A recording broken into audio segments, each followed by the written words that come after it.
जब लिख के आएंगे तब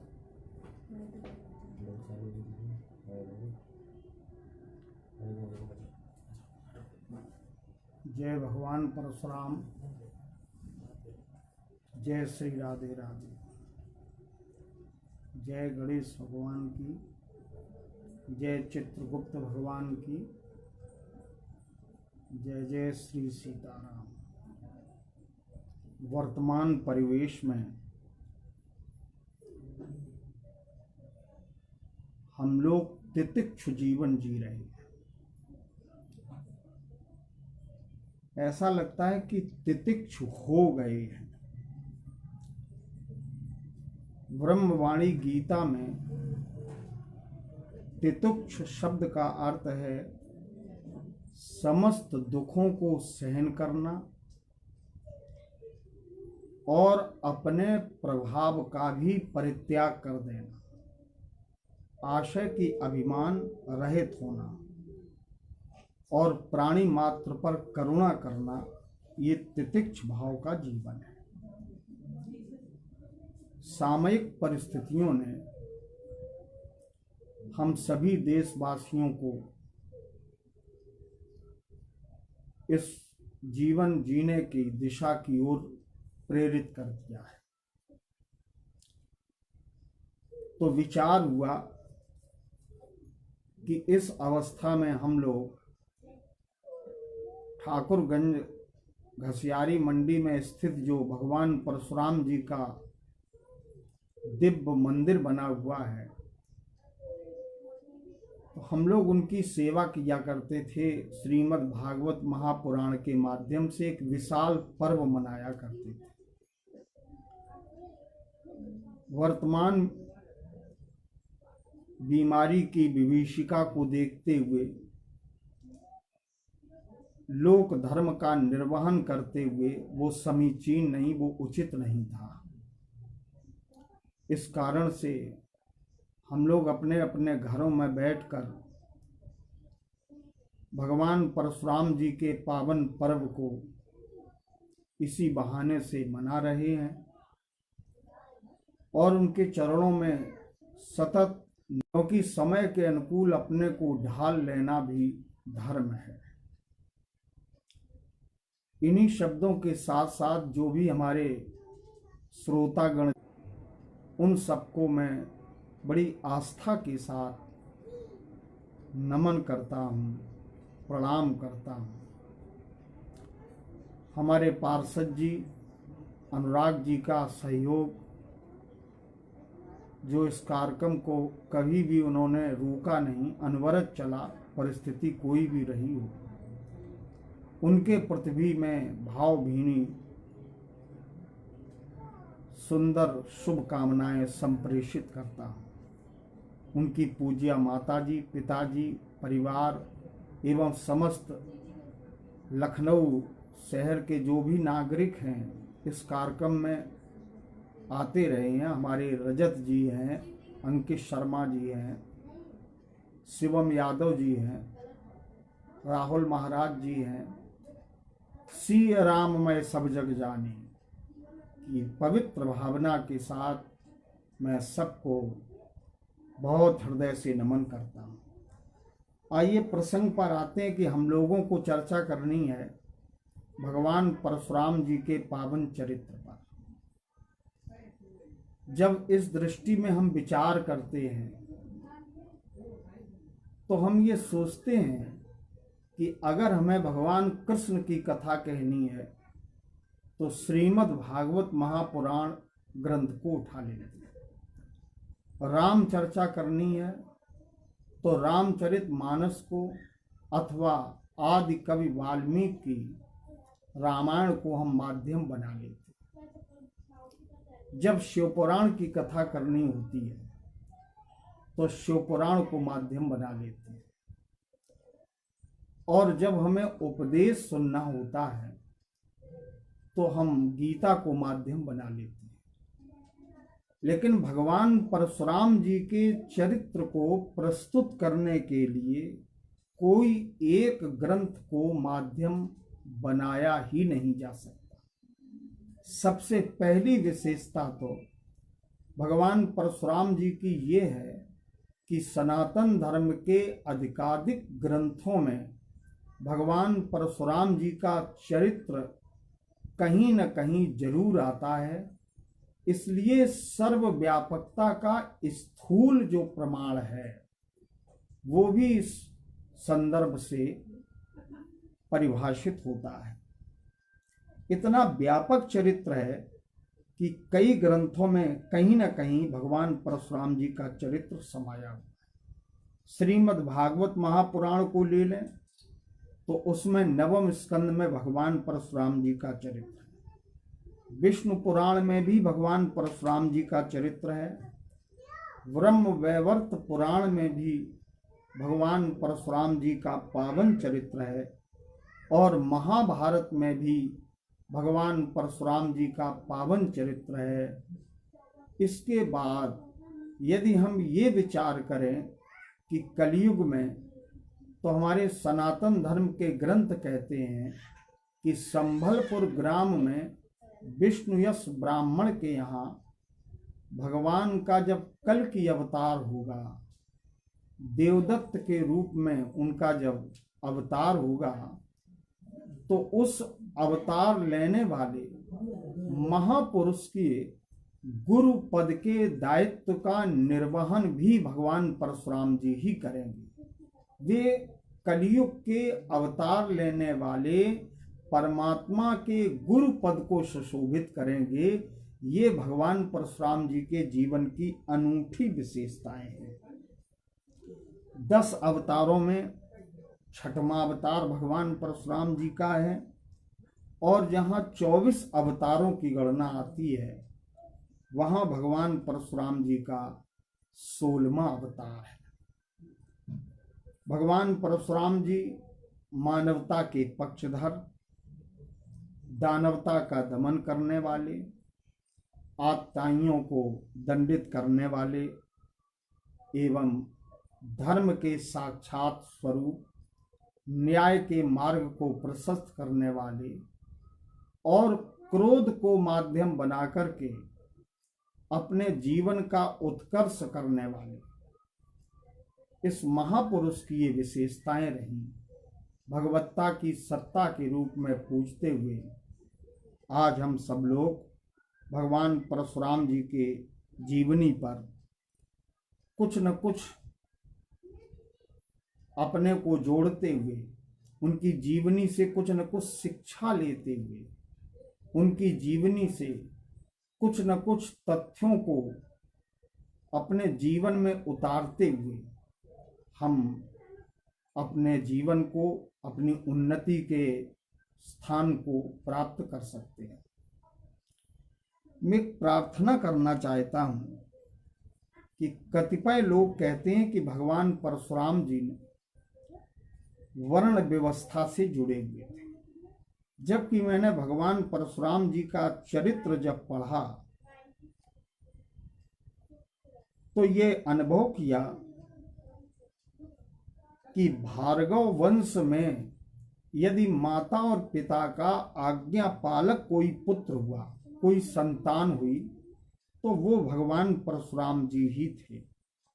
इन्होंने 8 वर्ष की ही अवस्था में अपनी माता को गुरु मान करके, और माता गुरु होती भी है, माँ को गुरु मान करके माँ की शरण में बैठ करके 14 प्रकार की विद्याओं का संपूर्ण ज्ञान प्राप्त कर लिया। विशेषता भगवान परशुराम जी की ये थी कि वे पशु और पक्षियों की भाषा भी समझते थे एवं उनकी भाषा में उनसे बात भी करते थे। एक विशेषता ये भी थी भगवान परशुराम जी की कि जो वन्य पशु अपने जीवन में बहुत हिंसा की वृत्ति रखते हैं, बड़े वर्ण व्यवस्था को मान्यता नहीं दी। हाँ, ये राजवंश में जो आतताई राजा थे इनके विरोधी रहे। मैं आप सबके बीच इनकी जीवनी प्रस्तुत करते हुए आगे बढ़ता हूं। ब्रह्म वैवर्त पुराण के गणपत खंड में और विष्णु पुराण के संदर्भों से हमने इसको संजोया। महर्षि जमदग्नि जी महाराज का विवाह एक ऋषि रेणु थे, उनकी एक कन्या थी जिसका नाम था रेणुका।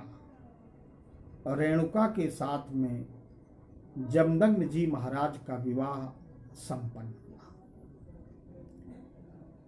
विवाह के उपरांत एक बार मैया रेणुका ने संतान प्राप्ति की कामना की, और जब कामना की तो देवराज इंद्र को बुला करके अपना मंतव्य महर्षि जमदग्नि जी ने प्रस्तुत किया। जमदग्नि ऋषि की यह बात सुन करके देवराज इंद्र ने प्रेरणा दी कि तुम पुत्रेष्ठ यज्ञ करो। पुत्रेष्ठ यज्ञ प्रारंभ हुआ, मंत्रों की आहुतियां पड़ने लगी, और जब यज्ञ चलने लगा, चलते चलते यज्ञ जब संपन्न हो गया, उसकी पूर्ण आहुति हो गई, उसी समय देवराज इंद्र प्रसन्न हो गए। और जब प्रसन्न हो गए तो कहा कि तीनों लोकों में अपना यश, अपनी कीर्ति बढ़ाने वाला तुम्हें पुत्र प्राप्त होगा। ऐसा वरदान देकर देवराज इंद्र चले गए। कालांतर में भगवान परशुराम जी का प्राकट हुआ वैशाख शुक्ल पक्ष की तृतीया, जिसको अक्षय तृतीया भी कहते हैं। इनका प्राकट हुआ, मध्य दिवस का समय था। जब जन्म हुआ तो उस समय वातावरण इनके रहा कि करोड़ों सूर्य के समान एक मार्तंड प्रकाश पुंज विकसित हुआ है।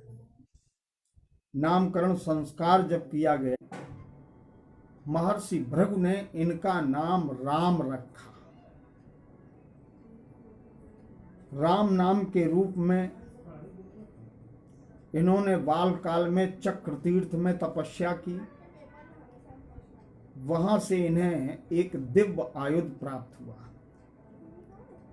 स्वयं ऋषिक जी महाराज ने, बाबा ने भी इन्हें एक दिव्य अस्त्र प्राप्त कराया, स्वयं दिया, जिसको हम लोग धनुष के नाम से जानते हैं।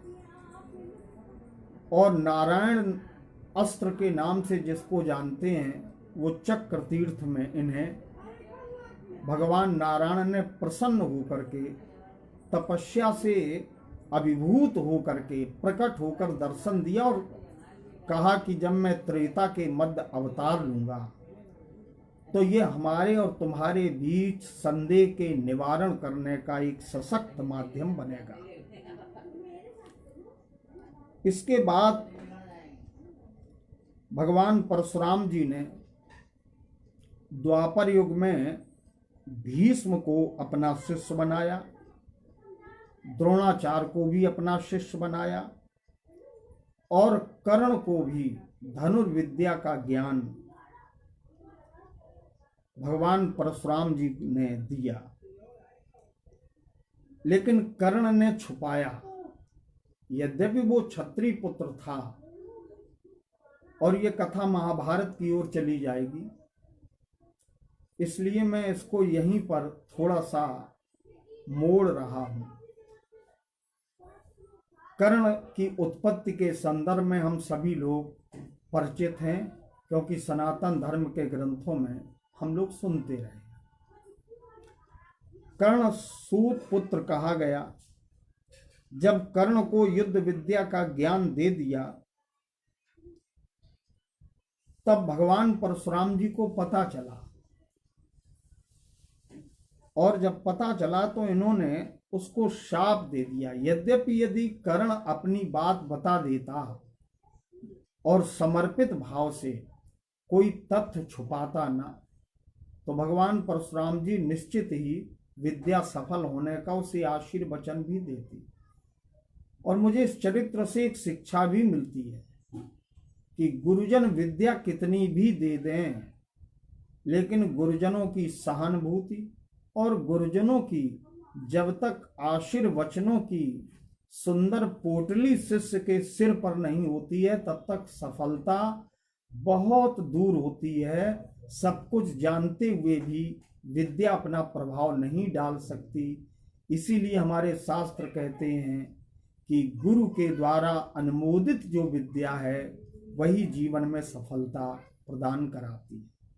कुल मिलाकर के कर्ण ने विद्याएं तो सीख ली, युद्ध करना तो सीख लिया, लेकिन ये कहा भगवान परशुराम जी ने कि जिस समय तुम्हें ब्रह्मास्त्र चलाने की, दिव्यास्त्र चलाने की आवश्यकता पड़ेगी युद्ध भूमि में, उस समय तुम मेरी दी हुई इस विद्या को भूल जाओगे।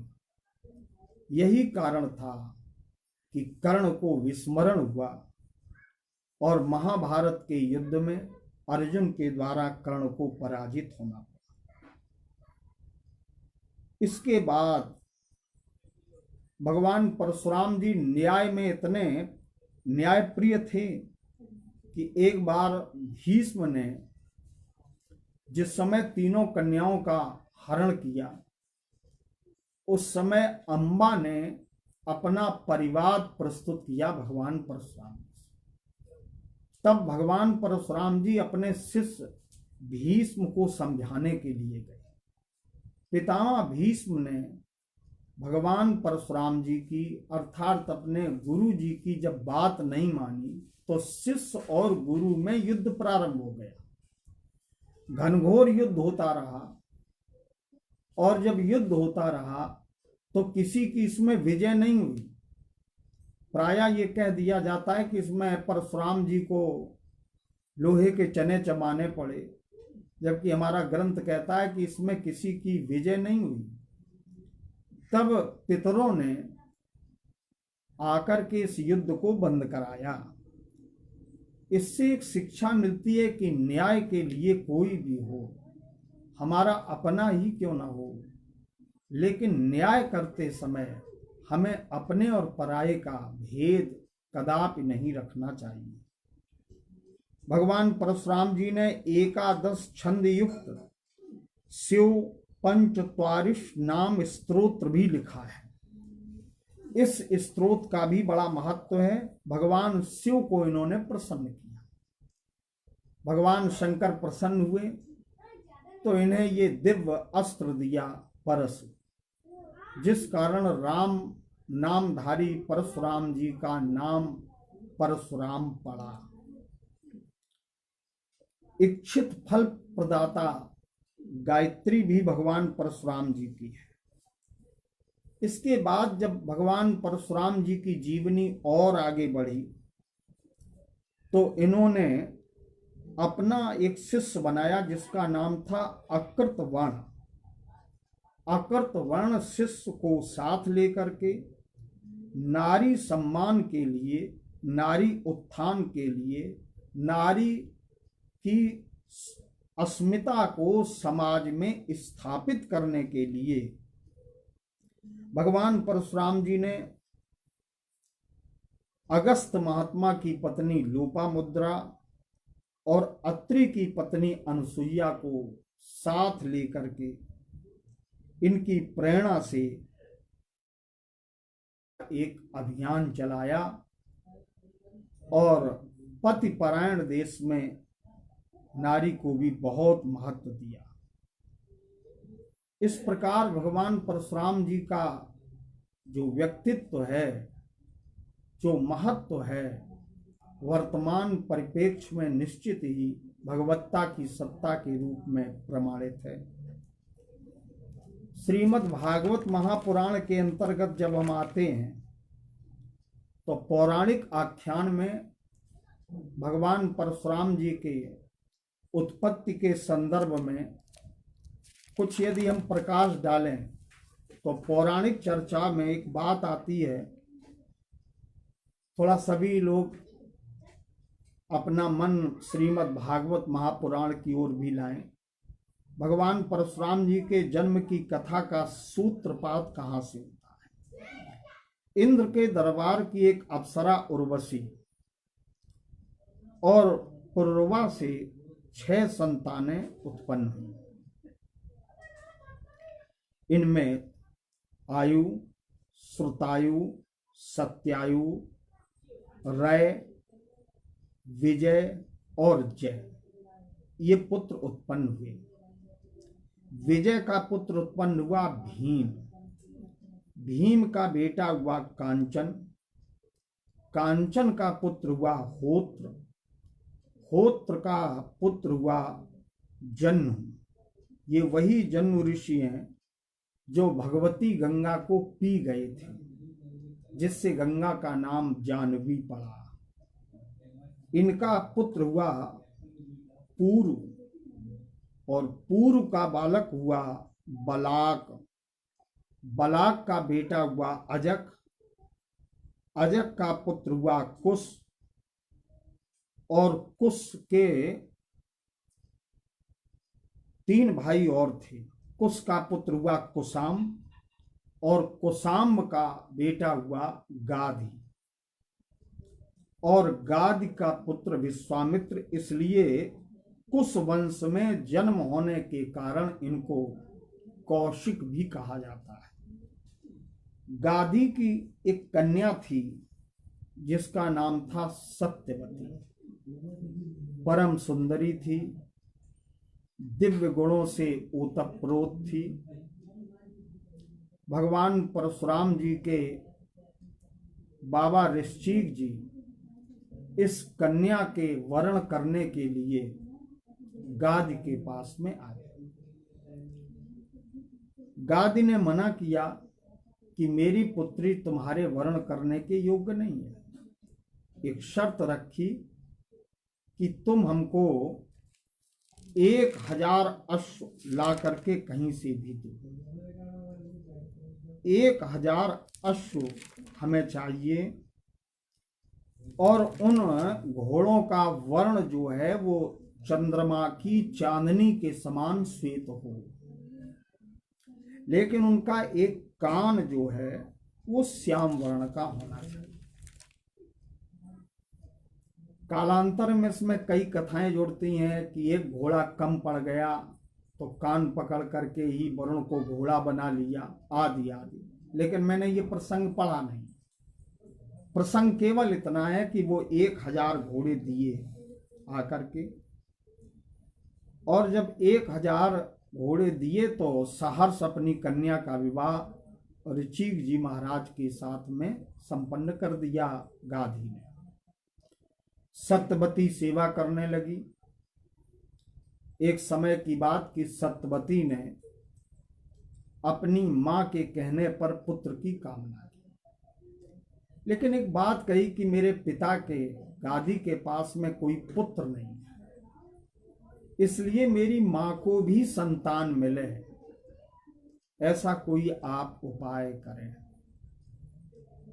ऋषि तपस्या जिनमें समाहित थी, उन्होंने 2 चरु बनाए।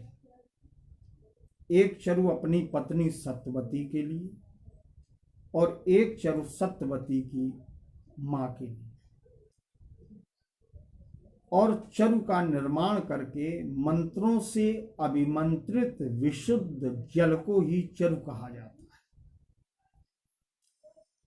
जब कोई भी मंत्रों का मनन करने वाला, मंत्रों को सिद्ध करने वाला साधु पुरुष मंत्रों की शक्ति जब जल में भर देता है तो उसको एक शब्द दिया जाता है चरु। जैसे हम लोग प्रसाद शब्द दे देते हैं। 2 चरु बनाए, एक चरु अपनी पत्नी सत्यवती के लिए और एक चरु बनाया अपनी पत्नी की मां के लिए। और इसके बाद ऋषिक जी स्नान करने के लिए चले गए नर्मदा। नर्मदा का भी बड़ा महत्व है। स्नान करने के लिए जब गए तब तक मां के मन में ये भाव आया कि अपनी पत्नी अर्थात मेरी पुत्री के लिए मेरे दामाद ने जो चरु बनाया उसकी विशेषता कुछ अलग ही होगी, ऐसा मानसिक विचार आया। तो अपनी बेटी से बेटी का चरु मांग लिया और अपना चरु बेटी को दे दिया, आपस में परिवर्तन कर लिया। और दोनों ने चरु बड़ी प्रसन्नता के साथ वो प्रसाद पान किया। महात्मा ऋचिक जी जब लौट कर आए तो सत्यवती ने ये पूरी चर्चा बताई। तब ऋचिक ऋषि ने कहा, देवी तुमने ये अनर्थ किया, वो चरु तुम्हारे लिए नहीं था, तुम्हारी माता का जो चरु था उसमें क्षत्रियों के गुण धर्म के मंत्रों का प्रयोग किया गया था, और तुम्हारे लिए हमने जो चरु बनाया था उसमें ब्रह्म विद्या के मंत्रों का प्रयोग किया गया। लेकिन देवी ये अनर्थ हो गया, अब तुम्हें जो बालक मिलेगा वो बड़ा ही क्रोधी स्वभाव का होगा और दंड देने वाला होगा, उसमें राजवंश के भी लक्षण होंगे। तब सत्यवती ने प्रायश्चित किया और अपने पति को अपनी सेवा से प्रसन्न कर लिया, प्रार्थना की कि मुझे ये पुत्र न मिले। तब महात्मा ऋषिक जी ने कहा कि तुम्हें पुत्र नहीं मिलेगा तो पौत्र जरूर ही आएगा, क्योंकि महापुरुषों के हाथ के प्रसाद का प्रभाव कभी नष्ट नहीं होता। संत जनों और महापुरुषों के द्वारा जो भी कहा जाता है, क्योंकि ये बहुत कम बोलते हैं और कम बोलना वाणी की तपस्या है, इसलिए इनकी वाणी सिद्ध होती है, जो बोलते हैं वो होता है। भगवत्ता की सत्ता भी संतत्व की वाणी को कभी काट नहीं सकती। कहने का अभिप्राय, तुम्हारे वंश में ये संतान तो आएगी। तब सत्यवती ने कहा कि मुझे पुत्र प्राप्त न हो, भले ही इसकी जगह पौत्र प्राप्त हो जाए। ऋचिक जी महाराज ने कहा कि तुम्हें पौत्र मिलेगा, लेकिन इन्हें जो पुत्र मिला वो निश्चित ही ब्रह्मज्ञानी ब्रह्मवेत्ता ब्रह्मर्षि जमदग्नि जी महाराज पुत्र के रूप में प्राप्त। इस प्रकार ऋचिक के विवाह से श्रीमद् भागवत महापुराण में ऋचिक का विवाह, उसकी कथा आती है, और विष्णु पुराण में जमदग्नि जी महाराज का विवाह और रेणु की एक कन्या रेणुका के साथ संपन्न हुआ। दोनों ही ये जो कथानक हैं ये भगवान परशुराम जी के प्राकट्य के पावन उत्सव के वो सोपान है जिनको विस्मरित नहीं किया जा सकता, जिनका स्मरण करना ही पड़ेगा हमें। एक प्रसंग में ये भी आता है कि रेणुका प्रसेनजित की कन्या थी। कुल मिलाकर के भगवान परशुराम जी का प्राकट्य इस रूप में हुआ। तभी विश्वामित्र जी जो सत्यवती के भाई के रूप में प्रमाणित हैं, जो भाई बनकर आए, वो ब्रह्मज्ञानी, और भगवान परशुराम जी का जो प्राकट्य हुआ 16वें अवतार के रूप में, रामचरितमानस के सुंदर मंत्रों में जब हम जाना चाहते हैं तो 6वें अवतार के रूप में भगवान परशुराम जी का प्राकट्य हुआ। दुष्टम छत्रम भुवो भारम, जब आतताई हो गए राजा, दुष्ट हो गए, धर्म के विरोधी हो गए, लोलुप हो गए, राज धर्म को सर्वथा त्याग करके निज मंत्र और निज धर्म से राज्य करने लगे। मानवता कराहने लगी, दानवता का नंगा नृत्य होने लगा, भारत की संस्कृति और सभ्यता पर कुठारापात होने लगा। जब संतों के ऊपर चोटें पड़ने लगी, मानवता कराहने लगी, तो उस समय भगवान परशुराम जी ने उठाया अपना परश और दानवता का समूल उन्मूलन किया। भगवान परशुराम जी की विशेषताओं में एक सबसे महत्वपूर्ण विशेषता और ये जुड़ी कि भगवान परशुराम जी ने शुष्क क्षेत्र को जल से आप्लावित कर दिया। भारतवर्ष की सबसे महत्वपूर्ण सरिता ब्रह्मपुत्र नदी को जन्म दिया, ब्रह्मकुंड को ही काट दिया। नित्य भगवान शिव के दर्शन करने के लिए जाते थे। मध्य में एक पर्वत बाधा बनता था और घूम करके तलहटी में जाना पड़ता था। उसे रजकण बना दिया। दोनों चरित्रों से एक शिक्षा मिलती है कि जहां एक और हमें जन समाज के लिए अपने को खपा करके, अपने जीवन को कठिन परिस्थितियों में डाल करके सामाजिक व्यवस्था करनी है, वहीं दूसरी ओर भगवत्ता की प्राप्ति में किसी भी प्रकार की यदि बाधा है तो उसका भी हमें सर्वथा त्याग कर देना चाहिए। ये भगवान परशुराम जी का चरित्र हम लोगों को शिक्षा देता है। कुछ चरित्र आगे बढ़े, इसके पूर्व मैं एक निवेदन और करना चाहूंगा कि भगवान परशुराम जी की चरित्र को हम लोग एक वर्ण विशेष से, जाति विशेष से जोड़ लेते हैं। मैंने सम्यक रूप से जब पढ़ा तो भगवान परशुराम जी अवतारी हैं और अवतार किसी जाति की सीमाएं में कभी बंधता नहीं है। अवतारी पुरुष संसार का कल्याण करने के लिए, पृथ्वी का भार उतारने के लिए एवं धर्म की स्थापना करने के लिए ही इस भूमंडल पर आते हैं।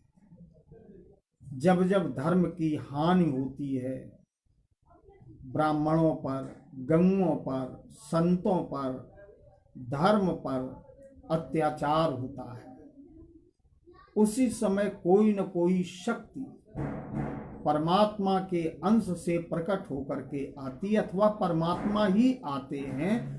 आस्था में ऐसा कहना भी समीचीन है। और परित्राणाय साधूनाम विनाशाय च दुष्कृताम्, साधु सज्जनों की रक्षा करते हैं, दुष्टों का विनाश करते हैं, धर्म की स्थापना करते हैं। युगों युगों से इस प्रकार परमात्मा के अवतार होते रहे। जो शक्ति लोक कल्याण के लिए पृथ्वी पर आकर के मानवोचित कर्म के माध्यम से इस संस्कृति की रक्षा करती है, उसको हम लोग अवतार की कोट में ही गिनते हैं। तो भगवान परशुराम जी के जन्म के समय आकाश में दुंदुभियां बजने लगी। माता रेणुका प्रसन्न।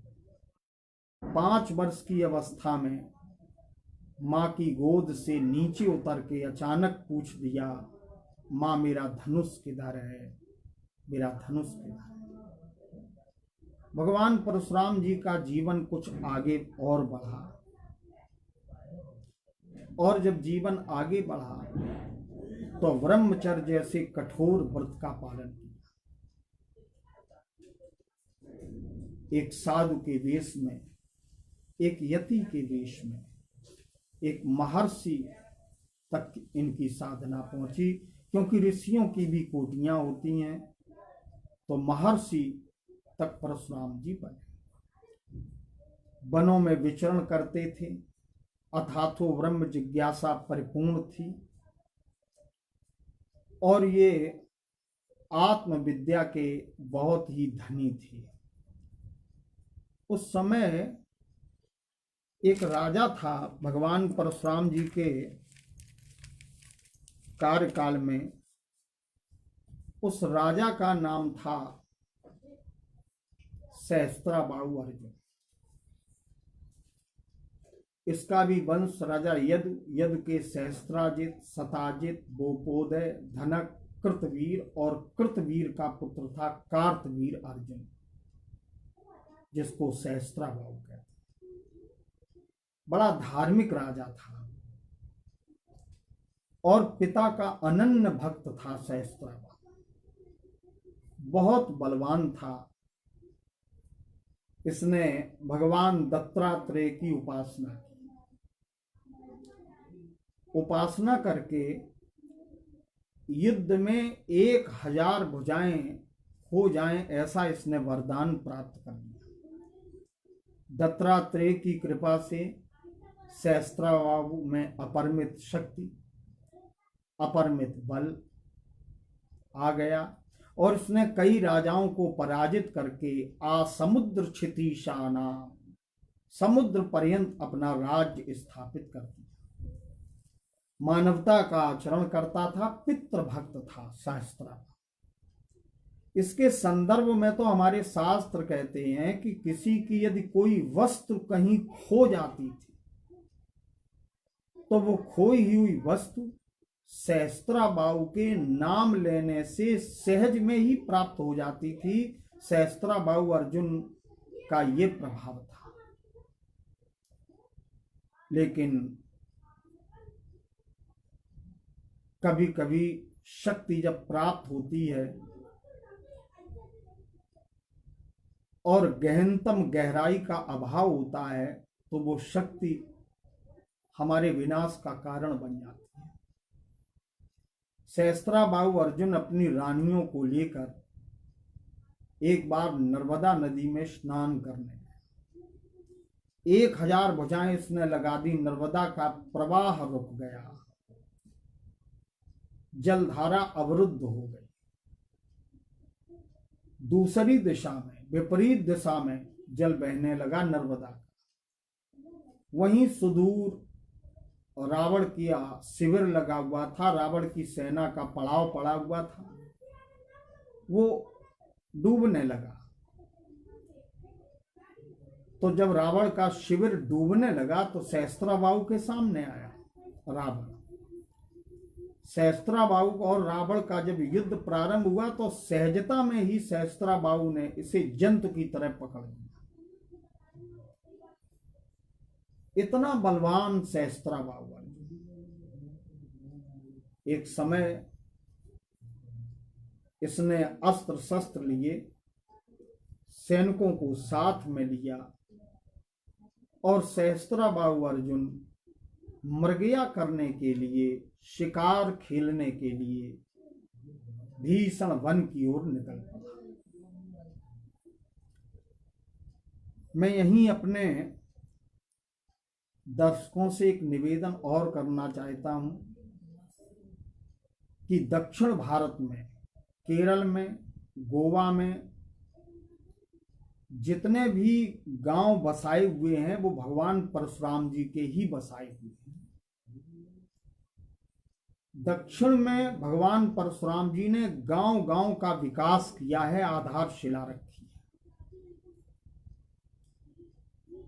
ऐसा भगवान परशुराम जी के चरित्र में आता है।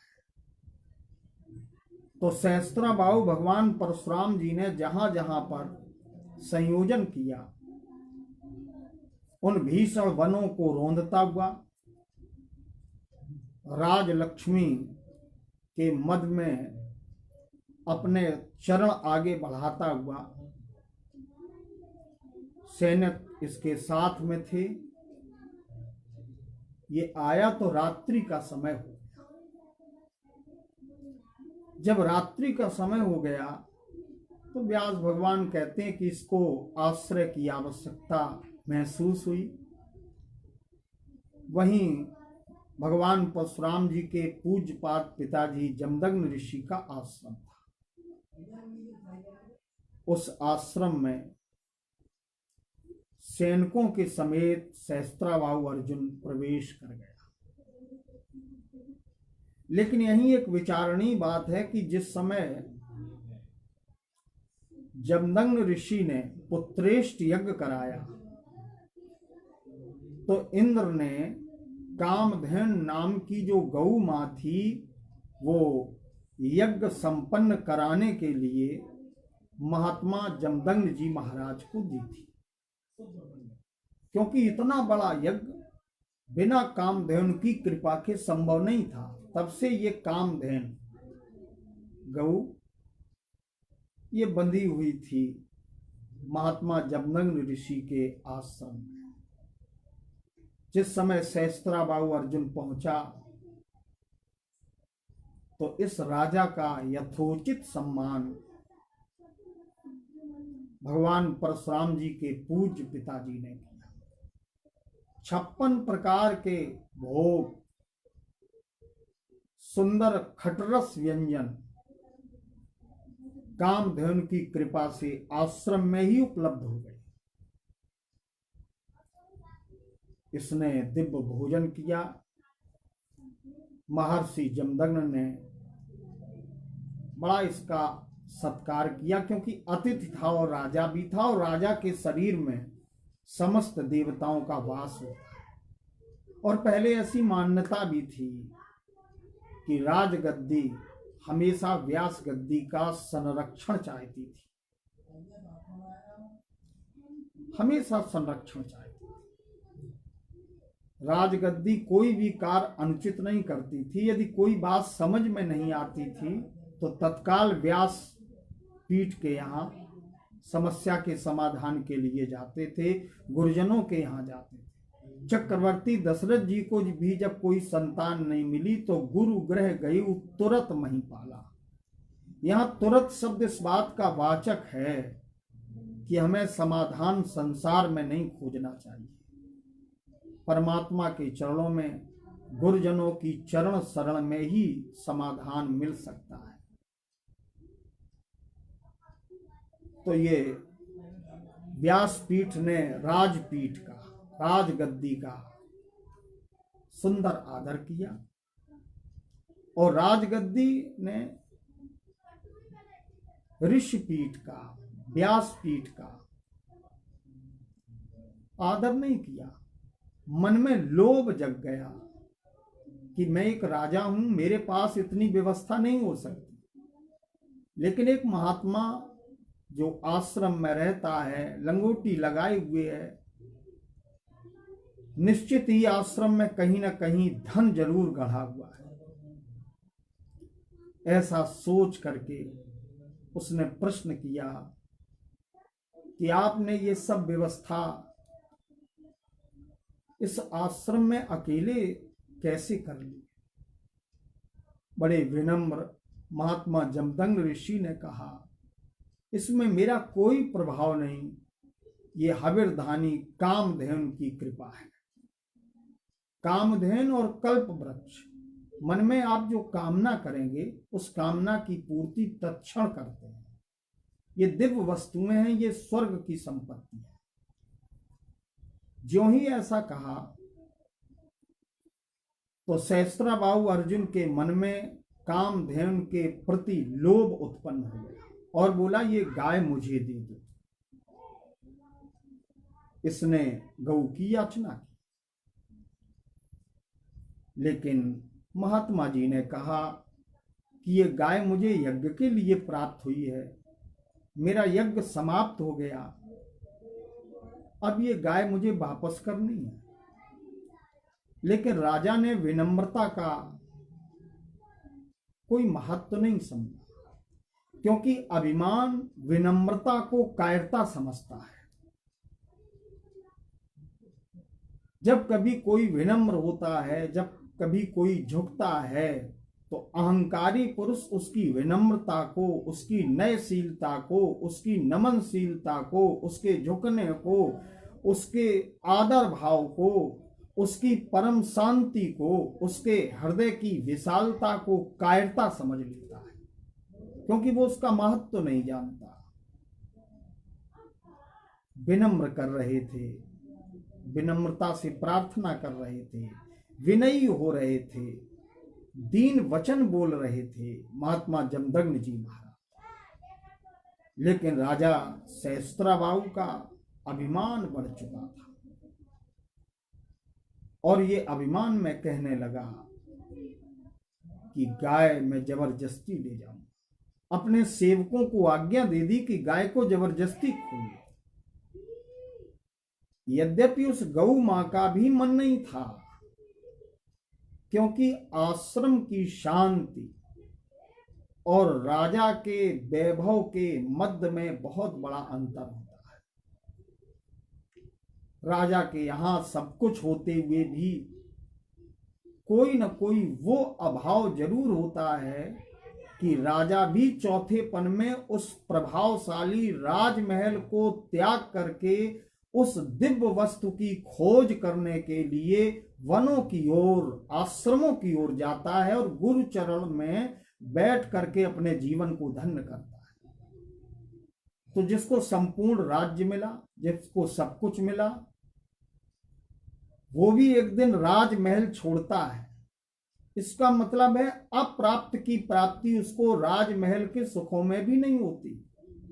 तभी वो राजप्रासादों को, गृहस्थ जीवन को, घरों को त्याग कर वन में अकेला घूमता हुआ, भगवान के नाम का आश्रय लेता हुआ न जाने किस वस्तु की खोज किया करता। वो गौ मां सोच रही थी कि आश्रम में मुझे जो परम शांति प्राप्त हुई, ये शांति मुझे कहीं नहीं मिली। राजा मुझे बलात् ले जा रहा है। लेकिन वो अहंकारी अपने बल के अभिमान में, सैनिक साथ में थे, असहाय देखते रहे महर्षि जमदग्नि जी महाराज, और वो कामधेनु गाय को बछड़े के समेत खोल करके जबरदस्ती ले चला। आज प्रथम दिवस जितने भी श्रोता उपस्थित हुए हैं, मैं भले ही स्थूल रूप में उनका दर्शन नहीं कर पा रहा हूं, लेकिन उनके अंतस में विराजमान परमात्मा को प्रणाम करते हुए बहुत बहुत धन्यवाद अनुराग जी को और उनके परिवार को देते हुए, तथा लखनऊ के और उन्नाव से कई दर्शक जुड़े जिनको मैं देख पा रहा हूं, उन सबको बहुत बहुत बहुत बहुत धन्यवाद ज्ञापित करते हुए कल पुनः ठीक इसी समय मैं उपस्थित हो जाऊंगा 2:45 बजे। तब तक सभी भक्तों को जय सिया राम, जय श्री राधे राधे, जय भगवान परशुराम। और कल के हमारे प्रसंगों में चर्चा इसी चरित्र के आगे क्रम से चलेगी। सभी को जय श्री सीताराम, जय भगवान परशुराम।